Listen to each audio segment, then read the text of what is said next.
बिना किसी सेंध के पूरी रकम पहुंचाई।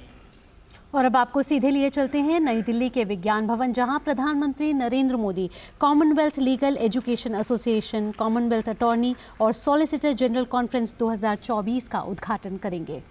We would like to welcome you, Honourable Prime Minister, sir, by presenting you with a small memento. And I request the Chairman of the Organising Committee of the Commonwealth Attorneys and Solicitors General Conference 2024 and the Attorney General for India, Dr. R. Venkataramani, to please do so now.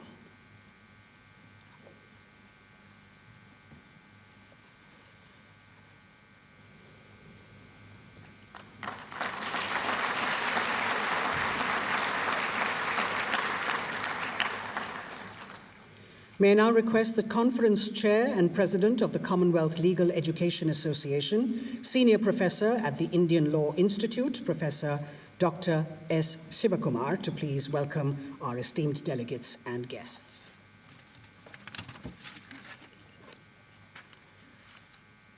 Our Chief Guest, Honorable Prime Minister Sri Narendra Modi ji, Honorable Dr. Justice D.Y. Chandrachud, Chief Justice of India, dignitaries on the dais and off the dais. I extend a warm welcome and express gratitude to Honorable Prime Minister for accepting our invitation. The Commonwealth Legal Education Association, inspired by the Prime Minister's vision for G20, is hosting this gathering of Commonwealth attorneys, solicitors, and legal professionals. Aligned with the G20 theme of Vasudhaiva Kudumbakam, or One Earth, One Family, One Future, we aim to promote just and equitable global growth.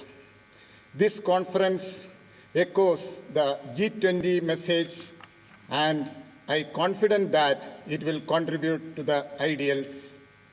Once again, a heartfelt welcome to our Honorable Prime Minister. Honorable Dr. Justice D.Y. Chandrachud, Chief Justice of India, is praised for his dedication and legal acumen. We welcome you, Lordship.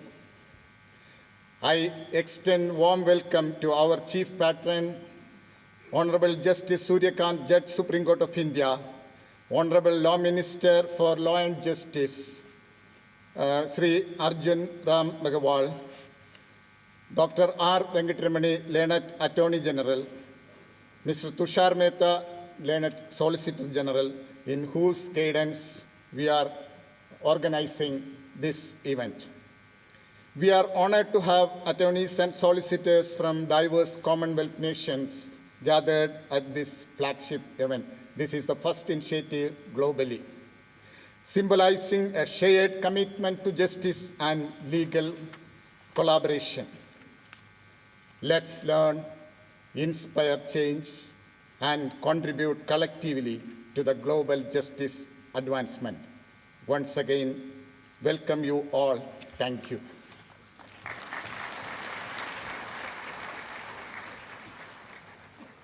Thank you, Dr. Sivakumar. May I now invite the co-chair of the Organising Committee and the Solicitor General of India, Sri Tushar Mehta, to make the introductory remarks.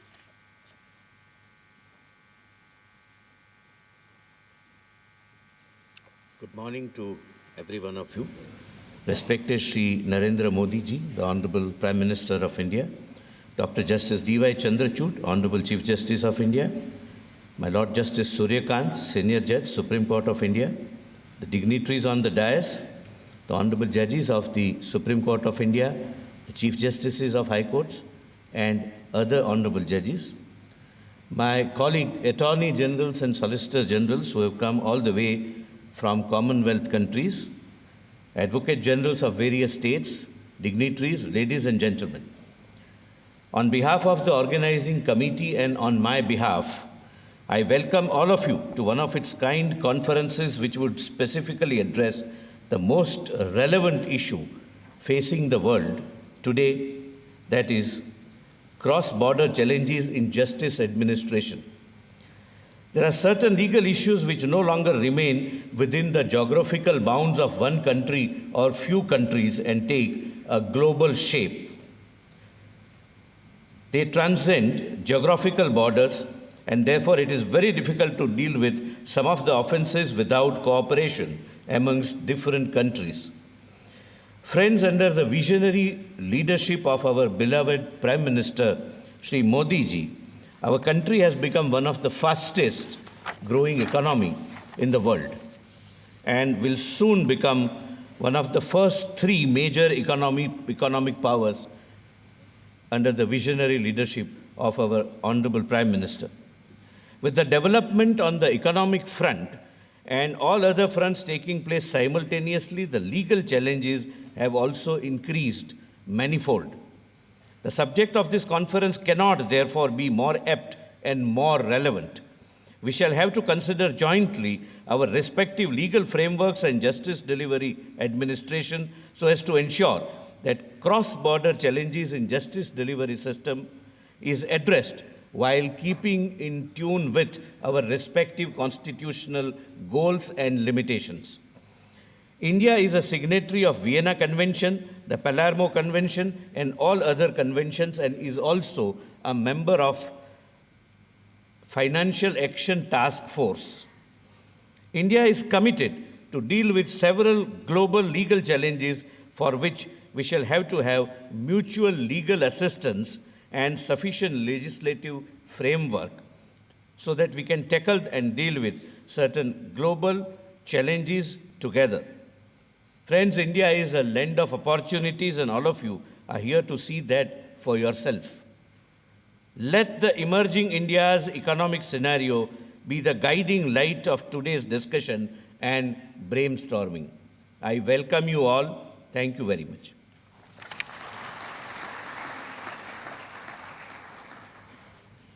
Thank you, sir.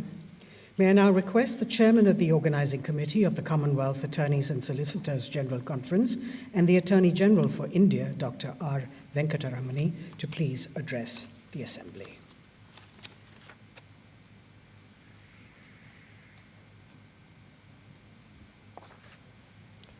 Honorable the Prime Minister Sri Narendra Modi ji, Honorable the Chief Justice of India, Honorable Justice Surya Kant, Honorable Minister for Law and Justice, my dear colleague Tushar Mehta, Learned Solicitor General, the wonderful congregation of judges of Supreme Court and High Courts, academicians, heads of law schools and institutions, the youthful array of students from across the country.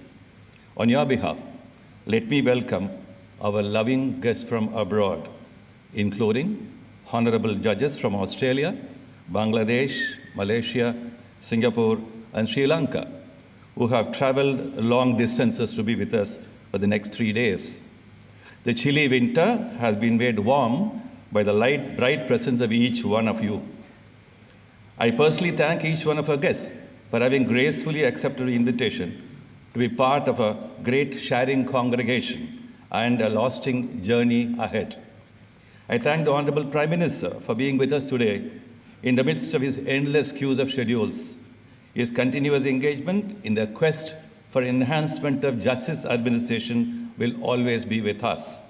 I sincerely thank the warm and vibrant presence of the Honorable Chief Justice of India, who has only one commitment in life, and that is the task of doing complete justice to administration of justice. Indian worldview has always been inclusive. Endeavors like today's conference are to continue on the same voyage of inclusiveness and celebrating diversity. Justice needs and demands of peoples of all nations are changing. We are moving into a world of sharing as against a world of control and hegemony. We now read, write, talk, and debate about enriching a free world where all peoples will carry liberty and rule of law in their hearts and democracy and peace in their sleeves. From a world drowned in dividing ideological clashes, we have moved towards a meltdown of ideologies. We are called upon to design and devise ideas and measures to unflinchingly stand by equal regard for all, transcending the fence of religion, faith, and other dividing identities. All these demand that we constantly refashion our democratic institutions, our governance institutions, and our judicial institutions. All these demand that we are always on the vigil against the emergence of newer forms of hegemony and control by any country or by any people or even by economic forces. Colonialism has both enslaved and also planted ideas of freedom and transplantation of legal systems. The amalgamation and mergers of legal systems and justice ideas are now our common heritage. The emerging frontiers of technology are like new mind and culture colonizations. They are enabling in as much as they connect and unite all of us. We are here today in many connected ways because of technology. They are challenging in as much as they opened up new doors and windows of control and misuse. In the midst of all this, the old idea of Commonwealth with colonial roots has transformed itself. The Association of Commonwealth Nations is blossoming in new ways. We have the Commonwealth Lawyers Association, the Commonwealth Law Reforms Commission.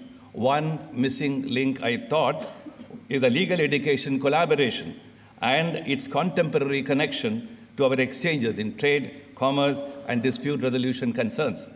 There has been no concerted effort in the exchange of ideas in the field of legal education among Commonwealth countries. The experiments India has made in the field of legal education are valuable lessons. The study of the scope for Commonwealth justice education framework as a fair model is an exciting invitation. This future Commonwealth framework can aspire to be a global standard. India should act as a great stimulant. While there are efforts to establish international legal standards in areas like human rights and trade, the absence of relevant regional or universal legal courts has left a vacuum and uncertainties in cross-border justice delivery, and thus meets challenges in ensuring consistent justice across borders. The digital nature of many contemporary crimes, such as cybercrime and online fraud, poses challenges in investigations and prosecutions across borders. Our legal education programs may like to have special chapters on these matters. The lack of consistent international regulations in relation to emerging technologies adds to complexity to cross-border legal responses and dispute resolutions. It is time for a Commonwealth Legal Exchange Platform and a Commonwealth Legal Exchanges Convention to begin to address these concerns and to transform the fundamentals of legal education. Today's assembly is symbolically a New Delhi convention. The idea of all of us being together under the umbrella of the Commonwealth Legal Education Association is to debate how to move into changing the landscapes of legal education into justice education. Addressing the justice needs of different sections of our communities, addressing the needs of cross-border justice and legal exchanges on an equal regard basis. We need to create and sustain important platforms for such exchanges. This beginning today is a humble hope for enduring relationships and connections. At the bottom of it all is the bondage of our cultures and values, distinct and special, but universal. I welcome each one of you once again.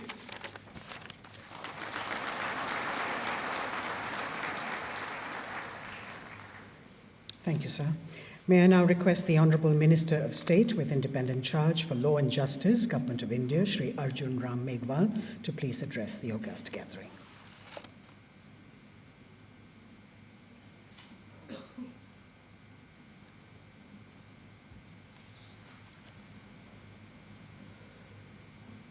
Today, on this occasion, sitting on the dais, the most popular leader of the world, Yug Naik, Honorable Prime Minister of India, Shri Narendra Modi ji, Honorable Chief Justice of India, Justice Dr. D.Y. Chandrachud Sahab, Honorable Justice Surya Kant ji, Judge Supreme Court of India, and Chief Patron of CLEA, Attorney General of India, Dr. R. Venkataraman ji, Solicitor General of India, Sri Tushar Mehta ji, President CLEA and Senior Professor, Indian Law Institute, Professor S. Shiv Kumar ji, Honorable former and present judges of the Supreme Court, Chief Justice of the different High Court, Attorneys and Solicitor General from the Commonwealth countries, Advocate Generals of all states, other distinguished luminaries, scholars, students, friends from media, and ladies and gentlemen, a very good morning to all of you.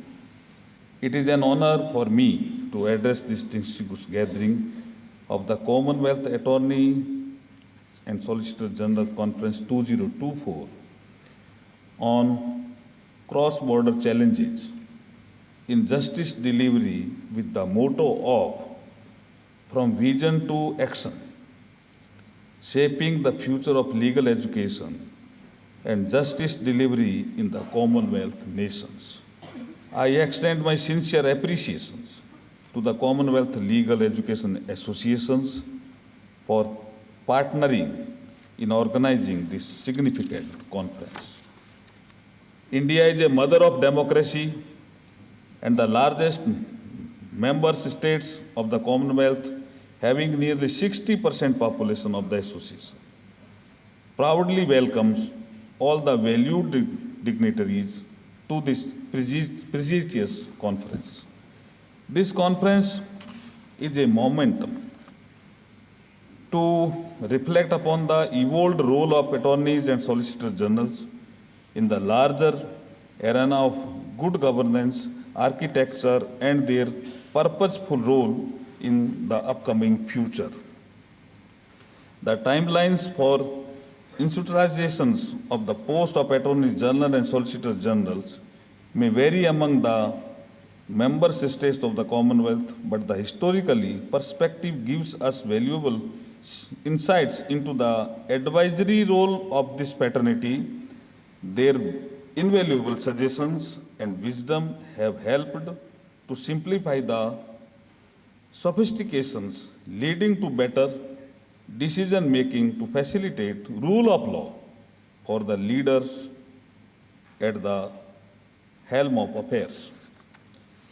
In India also, the wisdom of the founding fathers of the constitutions has designated the Attorney General as a constitutional post.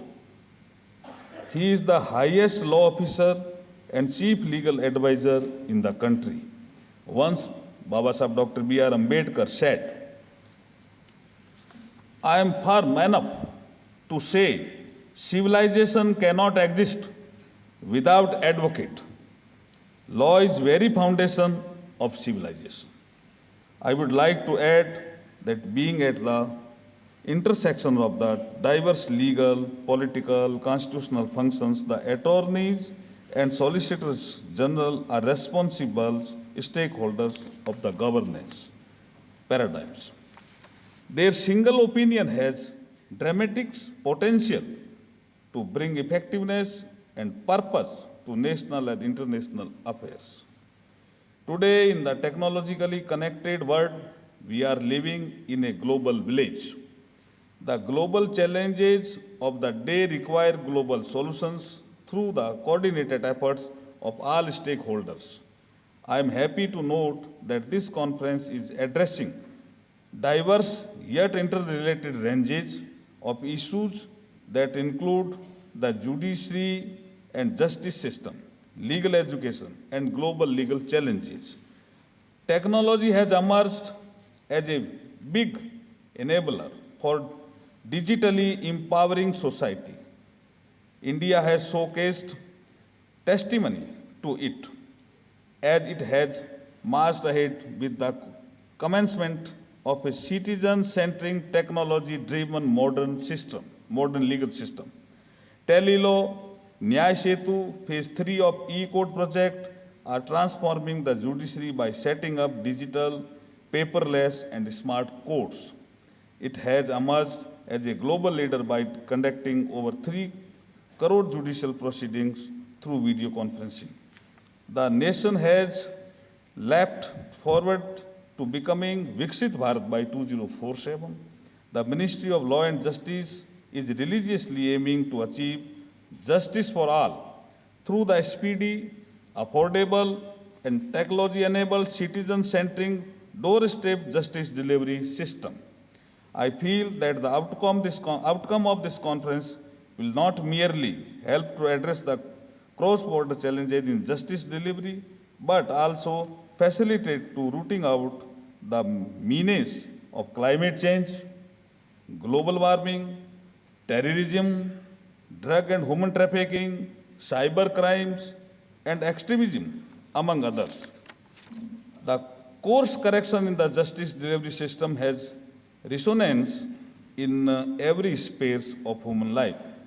The whole world has sensed and fragrance of time-tested cultural values of Vasudev Kutumbakam, resonated during the successful G20 presidency hosted by India based on the theme of One Earth, One Family, and One Future. In conclusion, I would say that the dialogue, diplomacy, and aligned collective action are ways forward for amicably resolving the challenges and facilitating a better world for the upcoming generations. I am hopeful that this conference will become an instrument to take collective action by qualitatively shaping our dialogues and nurturing the diplomacy to build a just society, promoting peace, prosperity, and welfare of entire humanity. Jai Bharat.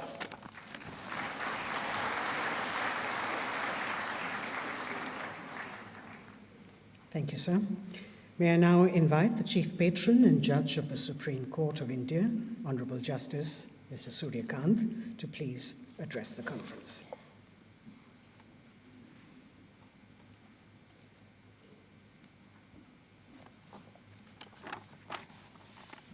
Honorable Prime Minister of India, Shri Narendra Modi ji, Honorable Chief Justice of India, Dr. Justice D.Y. Chandrachud, my esteemed brother and sister judges from the Supreme Court of India, Honorable Minister of Law and Justice Shri Arjun Ram Meghwal ji, Learned Attorney General for India Dr. R. Venkatramani, Learned Solicitor General of India Mr. Tushar Mehta, Honorable judges from the Federal Court of Malaysia, Federal Court of Australia, Supreme Court of Bangladesh, Supreme Court of Sri Lanka, Chief Justices and judges from different high courts, learned Attorney Generals, Solicitor General and law officers from various Commonwealth jurisdictions, Professor Dr. S. Shiva Kumar, President, Commonwealth Legal Education Association, senior advocates and members of the Supreme Court Bar Association, learned Vice Chancellors, juries, academicians, delegates, representatives, distinguished guests, Advocate Generals and other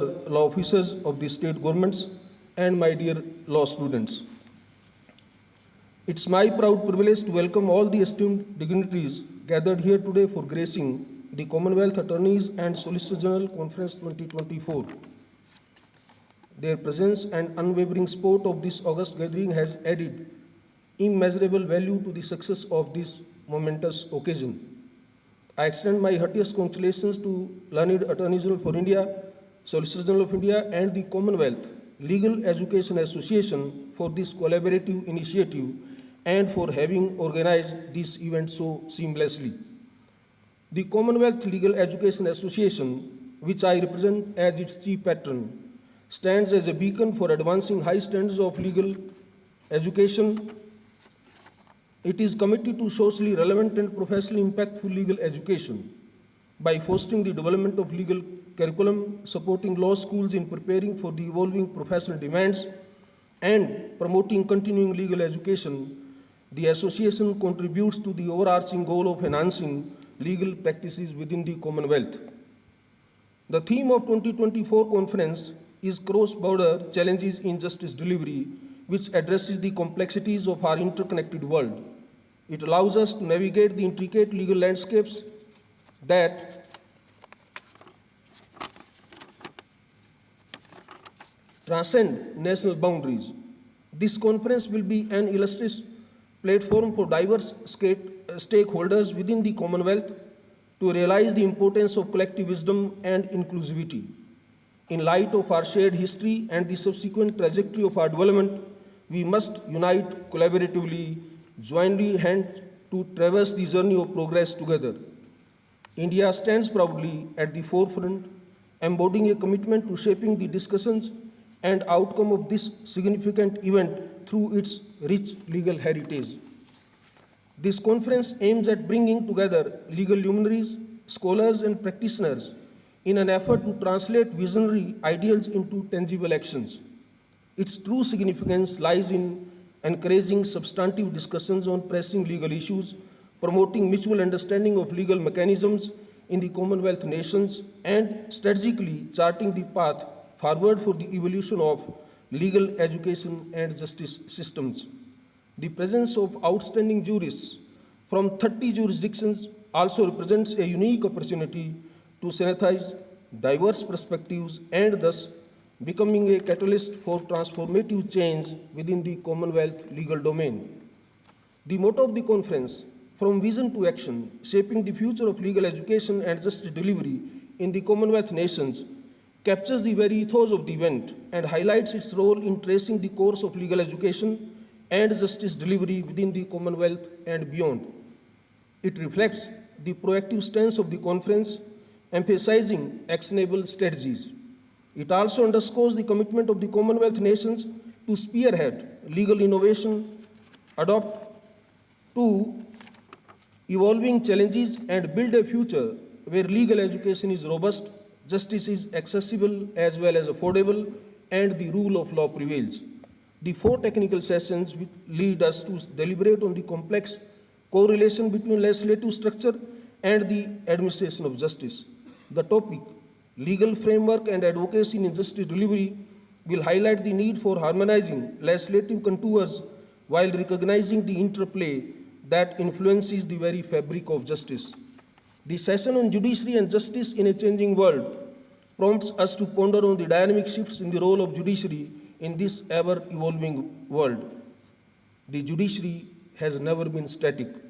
It is a living, breathing entity in transition. Bridging the divide in access to justice becomes paramount when we address the disparities that persist in our pursuit of a more equitable legal system. Our focus is to understand these challenges and resolve solutions for strengthening a judiciary that mirrors the values of justice, accessibility, and fairness. Our discussion on global legal challenges and institutional resilience will focus on the cross-border challenges in the justice delivery system. Tackling transnational crimes and enhancing institutional capacities become imperative aspects of our discourse. These deliberations will certainly fortify our institutions, enhance their adaptability, and craft strategies that transcend borders in our pursuit to a more just and secure world.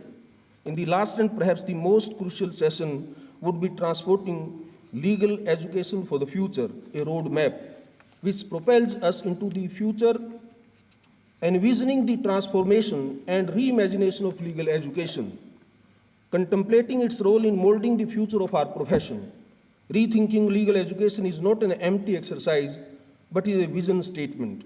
It is a strategic guide that would fashion future generations of legal practitioners. This discourse is not only to understand the challenges, but to actively contribute to the evolution of legal education, which is coherent within the framework of 21st century. I firmly believe that the technical sessions will extend beyond dialogue and serve as grounds for inspiration, innovation, and commitment. Through our shared insights, experiences, and solutions, we will surely compose a new legal regime towards a unified legal mechanism that stands poised for the glimmering future. Our challenges are formidable, but so is our spirit. Together, we will strive to create a future where justice knows no boundaries, legal education transforms minds, and our institutions stand resilient in the face of global challenges. Let our discussion be insightful, collaborations fruitful, and our collective journey lead the way for an equitable and effective global justice system. I wish you all enriching deliberations, insightful interactions, and a conference that leaves an enduring mark on the landscape of justice delivery. Thank you very much. Jai Hind.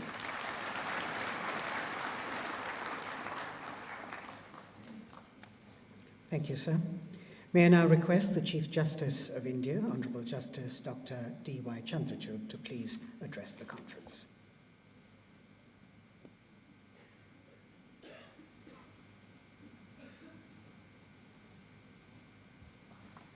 Namaskar. Honorable Prime Minister Shri Narendra Modi ji, Union Minister for Law and Justice Shri Arjun Ram Meghwal, my very distinguished colleague Justice Suryakant, the Attorney General Shri Venkatramani, the Solicitor General Shri Tushar Mehta, Dr. Shivakumar, President CLEA, Attorneys General, Solicitors General from the Commonwealth countries, visiting judges, Vice Chancellors, professors from law schools and students. I extend my sincere gratitude to the Office of the Attorneys General and Solicitors General of India, the Union Ministry of Law and Justice, and the Commonwealth Legal Education Association for organizing this conference of immense promise and relevance. As we convene here today and interact with persons of the legal fraternity from across various countries, particularly from the global south, we see numerous similarities and differences. But we are all bound together by a shared commitment to the pursuit of justice. The aim of this conference strikes at the heart of our collective endeavor to foster collaboration between officers of the court entrusted with the responsibility of justice administration. In today's rapidly evolving world, characterized by an array of pressing issues, the need to fortify institutional capacity is more urgent than ever before. This event is not merely a congregation of legal minds. It is a strategic alliance, a noble endeavor towards a more just legal system globally. As the inaugural speaker, I am compelled to underscore the significance of global collaboration and trust building in addressing the diverse cross-border challenges to justice delivery. The Sustainable Development Goals serve as a universal call to action to end poverty, protect the planet, and ensure prosperity for all. These goals resonate deeply with our core constitutional principles of justice, equality, and human rights. These goals are not specific to just India. They are an intrinsic part of our legal systems. But achieving these goals requires collective action on a global scale. By fostering partnerships and sharing best practices, we can amplify our impact and pave the way for a more sustainable future. The legal community plays a crucial role in translating these goals into action by utilizing its expertise to navigate the complexities of law and governance and ensuring that justice and sustainability go hand in hand. One crucial aspect of shaping this future lies in the realm of legal education. Globally, we are witnessing a paradigm shift from textbook-oriented teaching methods towards a more practical-based approach to legal education. While traditional legal education has focused primarily on theoretical knowledge, there's a growing recognition of the importance of practical skills in preparing students to the realities of legal practice. Law schools are increasingly incorporated experiential learning opportunities such as moot court competitions and internships into their curriculum. These initiatives provide students with a hands-on experience and real-world insights, equipping them better to navigate the complexities of legal practice. This is reflected in the countless international moot court competitions which are conducted by various colleges in different parts of the world, including India. Moreover, the emerging trends in legal education, such as the integration of technology and interdisciplinary studies, offer exciting opportunities for innovation and collaboration. However, as we strive to modernize legal education, we must also confront the question of equitable access to legal education. Entrance tests for admission to law schools must not be exclusionary of the socially marginalized. We must ensure that our admissions processes are fair, transparent, and inclusive. This necessitates a holistic approach towards admission and recruitment that considers not only academic performance, but also factors such as socioeconomic background, diversity, and life experiences. Courts not only refer to the jurisprudence evolved by courts of other jurisdictions while deciding questions of constitutional importance, but also refer to the best practices on the administrative side. In the past year, the Supreme Court of India has hosted members of the E-Committee of the UK courts and judges of countries across the world, belonging particularly to the Shanghai Cooperation Organization, SCO countries, where we discuss the best practices for the administration of justice. Our interactions range from discussions on the interface of technology and justice delivery mechanisms and the presence or absence of statutory timelines for pronouncement of judgments once they are reserved by judges. I remember that when I drafted the white paper on reforms to the clerkship recruitment process in 2021 of the Supreme Court, before I took over as Chief Justice of India, my team of judicial law clerks and I studied the process of recruitment of law clerks in various jurisdictions. We identified the best practices in various countries and proposed a reform of the process which would ensure equality and increase diversity of applicants. At this conference, focused on law officers, it is pertinent to consider their pivotal role in upholding the ethics in legal practice.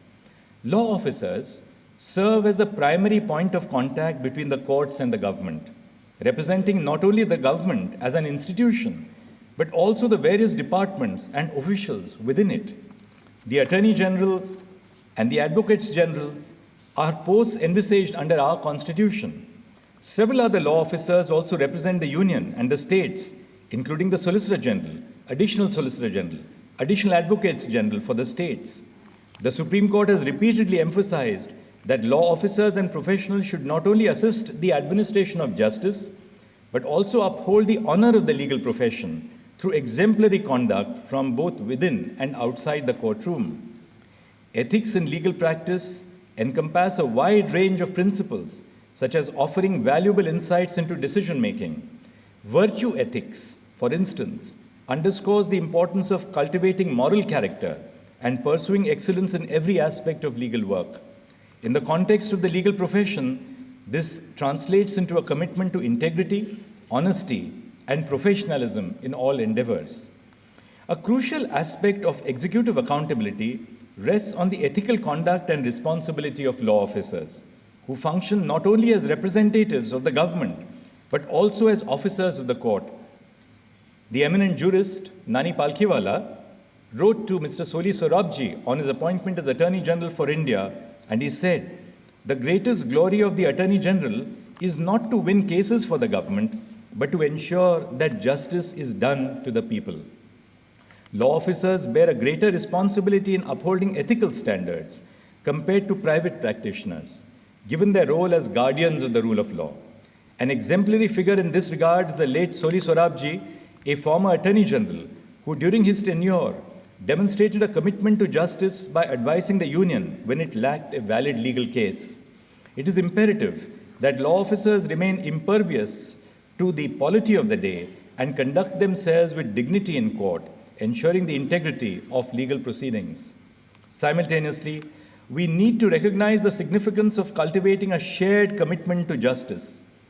Recent initiatives of the Supreme Court of India, such as the implementation of a standard operating procedure, SOP, guiding courts in summoning government officials, underscores the laying down of guidelines in this regard. This ensures a smooth code of ethics is formulated by judges in summoning government officials, and they are not summoned arbitrarily. The SOP emphasizes the imperative of treating government officials with dignity and respect in courts, discouraging disparaging remarks based on appearance or attire unless there is a violation of the dress code. Importantly, it cautions against leveraging the power to summon officials as a tool to pressurize the government, emphasizing that such actions should be reserved for circumstances crucial to the administration of justice. This collaborative approach involving legal officers, government officials, and the judiciary reinforces the ethical underpinnings of executive accountability while fostering a culture of mutual respect and cooperation within the justice system. Finally, as we stand at the intersection of tradition and innovation, technology emerges as a powerful force for justice. While it promises to enhance the speed and accessibility of justice, we must navigate carefully. The deep-seated structural and financial hierarchies within our societies in the global south demand consideration to ensure that technology does not inadvertently precipitate existing problems. Modernizing courtrooms and facilities is as crucial as bolstering overall infrastructure, ensuring that technology serves to enhance transparency and accountability and not to perpetuate opacity and inequality. Technology should bring about a transformation, not just automation. Dr. B.R. Ambedkar, the architect of the Indian Constitution's insight that law and order are the medicine of the body politic, and when the body politic gets sick, medicine must be administered. This underscores the importance of thoughtful administration, especially when introducing technological innovations in the legal system. The e-courts project, for instance, aims to leverage technology to improve access to justice for all citizens.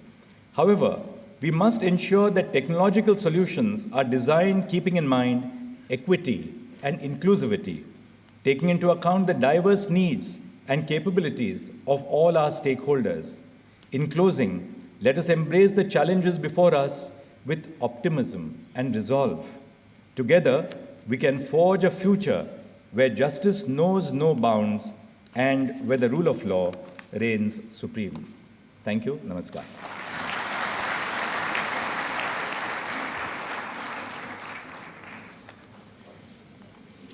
Thank you, Honourable Justice, sir.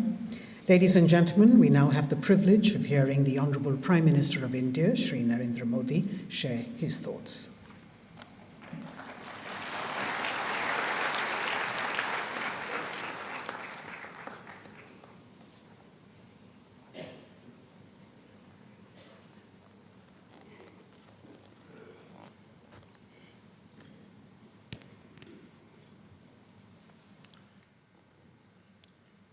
Distinguished legal luminaries, guests from various nations across the world, and members of the esteemed audience, my greetings to all of you.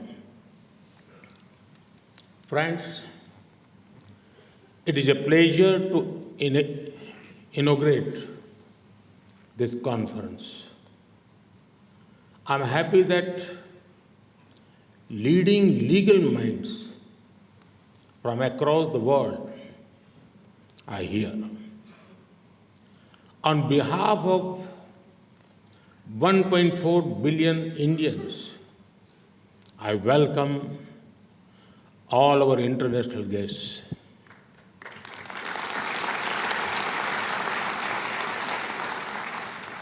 I urge you all to experience incredible India to the fullest. Friends, I'm told that there are many friends from Africa here. India has a special relationship with the African Union. We are proud that the African Union became a part of the G20 during India's presidency. This will go a long way in addressing the aspirations of the people of Africa. Friends, in the last few months, I have interacted with the legal fraternity on many occasions. A few days ago, I was at the celebration of 75 years of the Supreme Court of India. Last September, in this very location, I came to the International Lawyers Conference. Such interactions help us appreciate the work of our justice system. These are also opportunities to resolve for better and faster justice delivery. Friends, justice has been given great importance in Indian thoughts. Ancient Indian thinkers said, Nyaya Moolam Swarajyam Syat.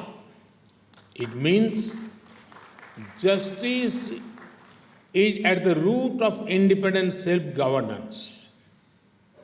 Without justice, even the existence of a nation is not possible.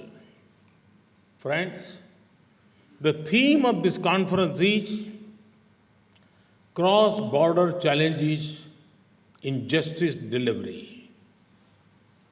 In a highly connected, rapidly changing world, this is a very relevant topic. Sometimes, ensuring justice in one country requires working with other countries. When we collaborate, we can understand each other's system better. Greater understanding brings greater synergy. Synergy boosts better and faster justice delivery. Therefore, such platforms and conferences are important. Friends, our systems already work with each other in many domains. For example, air traffic control and maritime traffic. Similarly, we need to expand cooperation to investigation and justice delivery. Cooperation can happen even while respecting each other's jurisdictions. When we work together, jurisdiction becomes a tool to deliver justice, not delay it. Friends, in recent times, the nature and scope of crime have seen radical change. Criminals have wide networks across various countries and regions. They use the latest technology for both funding and operations. Economic crimes in our region are being used to fund activities in other regions. The rise of cryptocurrency and cyber threats are posing new challenges. 21st century challenges cannot be fought with a 20th century approach. There is a need to rethink, reimagine, and reform. This includes modernizing legal systems that deliver justice. This includes making our systems more flexible and adaptable. Friends, when we speak of reforms that need to be focused on making justice system more citizen-centric, ease of justice is a pillar of justice delivery. In this space, India has many learnings to share. In 2014, the people of India blessed me with responsibility of becoming the Prime Minister. Before that, I worked as the Chief Minister in the state of Gujarat. Back then, we decided to set up evening courts.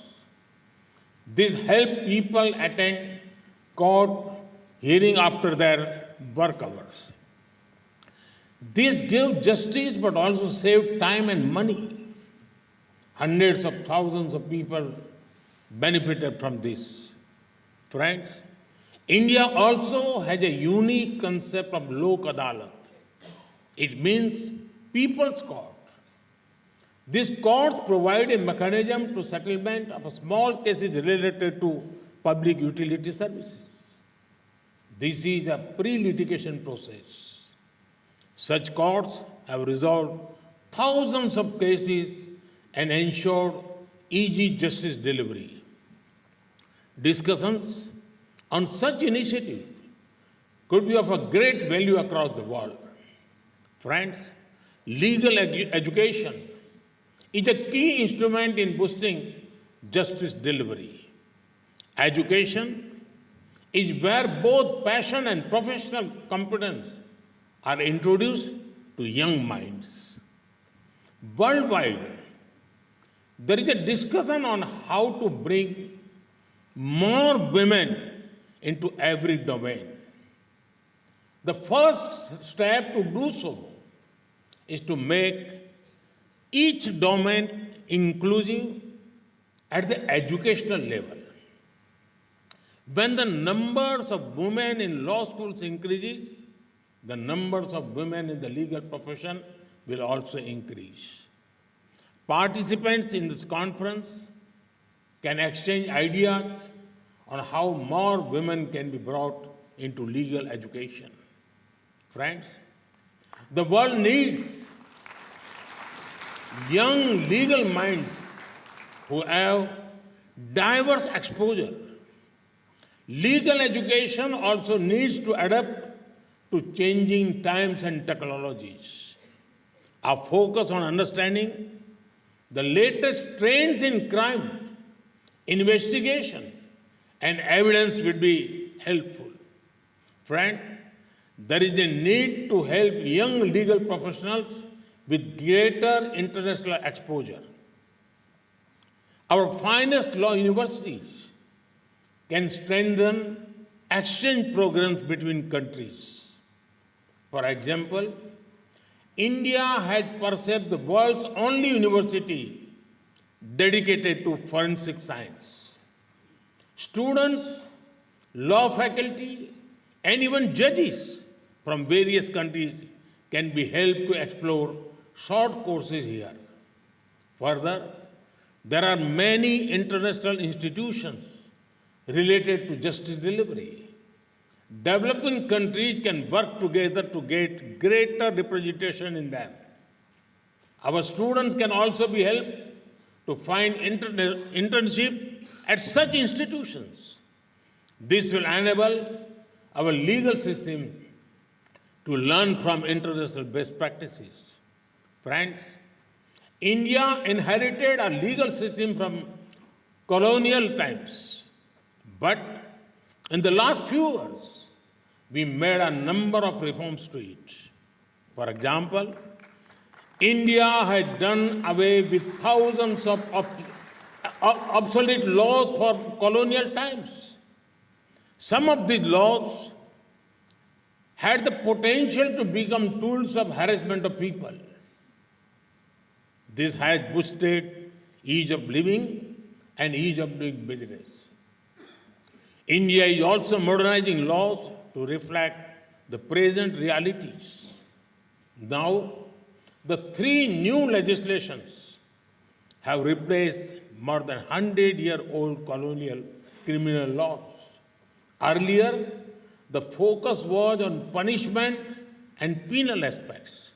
Now, the focus is on encouraging justice. Therefore, citizens have a sense of assurance rather than fear. Friends, technology can also have a positive impact on justice system. In the last few years, India has used drones to map places and provide clear property cards to rural people. Disputes reduce, the possibility of litigation reduces, and the justice system load decreases, making it more efficient. Digitization has also helped many courts in India take proceedings online. This has helped people access justice even from far-away locations. India is happy to share its learning in this regard with our countries. We are also keen to learn about similar initiatives in other countries. Friends, every challenge in justice delivery can be addressed, but the journey starts with one shared value. We must share a passion for justice. May this conference strengthen the spirit.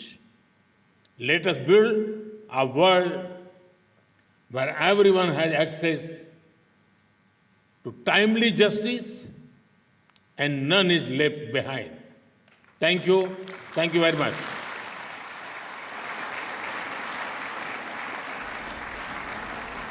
Thank you, Mr. Prime Minister. Sir, your words will be cherished for a long time. Ladies and gentlemen, we've come to the close of the inaugural session. Kindly remain in your places until the Prime Minister and other guests have left the dais.